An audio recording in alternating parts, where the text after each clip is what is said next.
அடியே, எனக்கு ஒரு ஃப்ரெண்ட் இருக்கா. அந்த ஃப்ரெண்டோட அம்மா அவளுக்காக ஒரு மாப்பிள்ளை பார்த்தாங்க. அந்த மாப்பிள்ளை தப்பானவன். நீங்க அப்படி சொல்ல முடியாது. முடியாது, நீங்க என்ன வேணாலும் பண்ணிக்கோங்க. உங்களை பத்தின லீகல் கம்ப்ளைண்ட் போகும் மிஸ். ஓகே, கம்ப்ளைண்ட் பண்ணுங்க. சரி, கம்ப்ளைண்ட் பண்ணுங்களே, நான் பாத்துக்கிறேன். என்னால முடியாது. இப்போ மாதிரியே இன்னும் பிரச்சனைகளை சந்திக்க போறீங்க. இனிமே உங்க போனை கவனமா வச்சுக்கோங்க. இல்லடி, நான் அப்படியே கொடுத்து ஃபுல்லா செட்டில் பண்ணி முடிச்சிடறேன்டி. நான் என் ஃப்ரெண்டு நாளைக்கு மீட் பண்ண போறேன்ல, அவன்கிட்ட வேணா கேஷ் கேட்டு பார்க்கறேன். இப்போ கால் பண்ணி கேட்க முடியாது, ஏன்னா நேர்ல மீட் பண்ணி கேட்குற மாதிரி வராதுல்ல. இங்க பாரேன். ஆன்லைன் ஸ்கேம்ல ஒருத்தன் மாட்டியிருக்கான். நான் கூட என் ஃப்ரெண்டு தில்ஷான்னு சொல்லுவேன்ல, அவன் தாண்டி இவன். அவனை தான் நான் லவ் பண்ணேன். அடிப்பாவி. இல்லடி, அவன் ரொம்ப நல்லவன் நினச்சிதான் நான் லவ் பண்ணேன். ஆனால் அவன் நிறைய பேர்கிட்ட காசு வாங்கி ஏமாத்திருக்கான். அன்னைக்கு நீ என்கிட்ட கேஷ் அரேஞ்ச் பண்ண கேட்டப்போ நான் என் ஃப்ரெண்டை பார்க்க போகிறேன்னு சொன்னேன்ல, நான் போய் அவனை மீட் பண்ணேன். நீ கூட கால் பண்ணியே. அப்போ ஃபுட் ஆர்டர் பண்ண போயிருந்தான்னு சொன்னேன் தானே. அப்போ அவன் ஃபோனை என் பக்கத்தில் வச்சுட்டு போயிட்டான். அவனுக்கு ஒரு மெசேஜ் வந்துச்சு. அந்த மெசேஜ் நீ தான் பண்ணியிருந்த. உனக்கு எப்படி அவனை தெரியும்னு பார்க்க உன் சேட்டை ஓப்பன் பண்ணேன். அந்த சேட்டை பார்த்ததுக்கப்புறமா தான் உன்கிட்ட லோன் விஷயமா எக்ஸ்ட்ரா கேஷ் கேட்டது அவன் தானே தெரிஞ்சது. அவனை திட்டிட்டு வரும்போது தான் நீ கால் பண்ணி கேஷ் கேட்ட. அதனால தான் நீ கேஷ் பே பண்ண தேவை இருக்காதுன்னு சொன்னேன். அவன் கூட சண்டை போட்டுட்டு வந்ததுனால அவன் கால் பண்ணிக்கிட்டே இருந்தான். அந்த எரிச்சல நான் இருக்கும்போது நீயும் பேசுனதுனால தான் உன்கிட்டையும் கோவப்பட்டேன். அப்ப ரீசெண்டா என்கிட்ட காசு கேட்டு மிரட்டினானே, அது இவன் தானா? ஆமாண்டி. ஏய், சரி சரி, அல்லாத இதுல உன் தப்பு என்ன இருக்கு சொல்லு. இப்ப அவனை என்ன பண்ண? எதுவும் பேசினானா?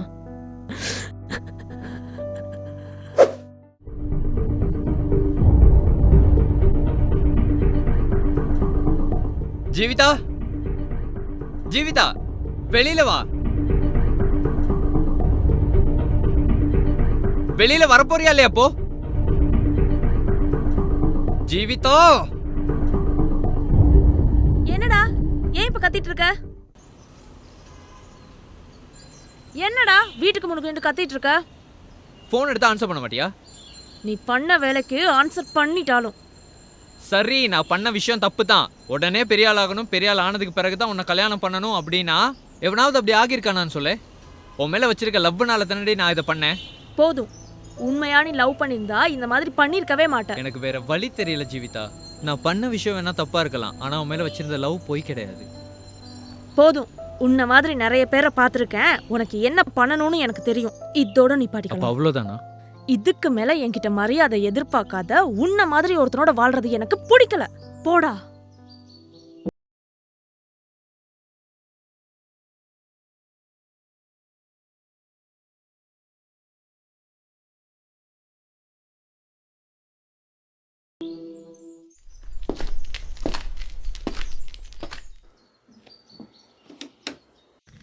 டேய், நீ இங்கே தான் சுற்றிட்டு இருக்கியா?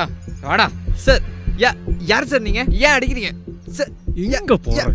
கண்ணாடி வேற உனக்கு. சார், ரீசன் சொல்லுங்க சார். ஏன் சார் அடிக்கிறீங்க? செய்யறதெல்லாம் செஞ்சுட்டு நிக்கிறத பாரு.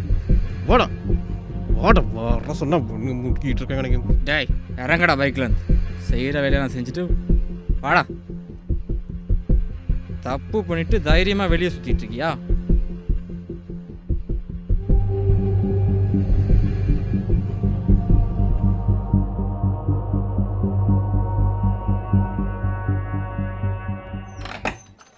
டேய், உன்னை முடிய நல்லா கட்டையாக தானே வெட்ட சொன்னேன். ஏன்டா இப்படி மிச்சம் வச்சிருக்கீங்க?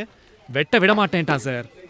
டேய், எதுக்குடா எல்லாரும் ஏமாற்றி காசு வாங்கினேன்? என்ன நினச்சின்னு ஃபுல்லாக சொல்லு, எழுதணும். நான் ஒர்க் பண்ண ஆன்லைன் லோன் கம்பெனியில் ஒரு சில கஸ்டமர்ஸை செலக்ட் பண்ணேன். எங்களோட தியரியே ஒரு ஆளை லோன் எடுக்க வச்சு அந்த லோனை திரும்ப கட்ட வச்சு திரும்பவும் அவங்கள லோன் எடுக்க வைக்கிறது தான். இந்த தியரியில் நிறைய பேர் சிக்கினாங்க.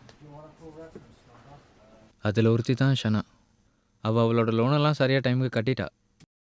ஆனால் அந்த லோனுக்கான ரிசிப்டை கட்ட லேட் பண்ணிட்டா. அதை வச்சு நான் அவகிட்ட நிறைய காசு கேட்டேன். ஆனால் அப்போ எனக்கு தெரியல அவள் ஜீவியோட ஃப்ரெண்டுன்னு.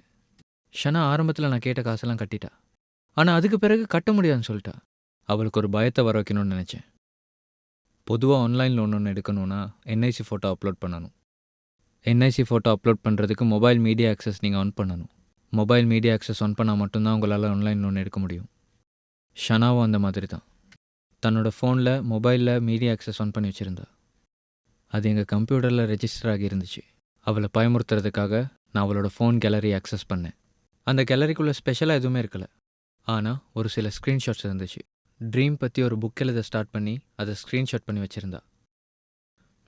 ட்ரீம் பற்றி புக் எழுதுறது அவளோட அம்பிஷனும் அவள் கண்ட சில ட்ரீம்ஸையும் அதில் மென்ஷன் பண்ணியிருந்தா. அதை பார்த்தோன்னே எனக்கு ஒரு ஐடியா தோணுச்சு. அந்த ட்ரீம்ஸ் எல்லாம் நான் சோஷியல் மீடியாவில் ஒரு கண்டென்ட்டாக போஸ்ட் பண்ணால் அவள் அந்த புக்கை ரிலீஸ் பண்ணும்போது அவளால் அது தன்னோட கண்டென்ட்னு யாருக்கிட்டையும் ப்ரூவ் பண்ண முடியாது. அவளோட கண்டென்ட் வெளியில் வந்த மாதிரி இருக்கும். அவள் புக் ரிலீஸ் பண்ணாலும் அது அவளோட கண்டென்ட்னு யாரும் நம்ப மாட்டாங்க. ஸோ அவளோட ட்ரீம்ஸை நான் சோஷியல் மீடியாவில் போஸ்ட் பண்ண ஸ்டார்ட் பண்ணேன். இதை பண்ணிகிட்டு இருக்கும்போது தான் என்னோடய கலீக்ஸ் எல்லாம் என்கிட்ட பேச்சு கொடுத்தாங்க. அதுலேயும் ஒருத்தி அவள் ஸ்கேனர் மாதிரி மை போட்டு பார்த்த மாதிரி எல்லாத்தையும் கண்டுபிடிச்சிருவா. ஸோ அவளையும் ஃப்ளர்ட் பண்ணுற மாதிரி அங்கே நடந்து அனுப்பிட்டேன். அந்த டிஸ்ட்ராக்ஷனில் தான் நான் ஃபோன் ஸ்க்ரீன் அவுட் டைமை மாற்றினதை மறந்துட்டேன். அப்படியே ஜீவிக்கிட்ட போயிட்டு மாட்டிக்கிட்டேன். அவளை மட்டும்தான் ஏமாத்தினியா? இன்னும் சில பேர்கிட்டயே நான் இந்த விஷயத்த பண்ணியிருக்கேன் சார். கஷ்டப்படுறவங்க மட்டும்தான் ஆன்லைன் லோன் எடுப்பாங்கன்னு இல்லை. செட்டில் ஆனவங்களும் ஏதோ ஒரு கட்டத்தில் காசுக்கு இருக்குவாங்க. அப்போ அவங்க இந்த ஆன்லைன் லோன் அப்ளை பண்ணுவாங்க. அவங்களுக்கு இந்த இன்ட்ரெஸ்ட்லாம் ஒரு பெரிய விஷயமே கிடையாது. அந்த மாதிரி ஒரு சிலரை செலக்ட் பண்ணி நான் உங்ககிட்ட இந்த மாதிரி காசு வாங்கியிருக்கேன். இவ்வளோ கெட்டவனா இருந்திருக்க நீ. அப்படியெல்லாம் சொல்லாங்க சார். சந்தர்ப்பம் கிடைக்கிற வரைக்கும் தான் ஒருத்தன் நல்லவன். அவனுக்கு கிடைக்கிற சந்தர்ப்பம் தான் அவன் நல்லவனா கெட்டவனான்றதை தீர்மானிக்க வைக்குது. எனக்கு அப்படி ஒரு சந்தர்ப்பம் கிடைச்சிச்சு. நான் இதை பண்ணேன்.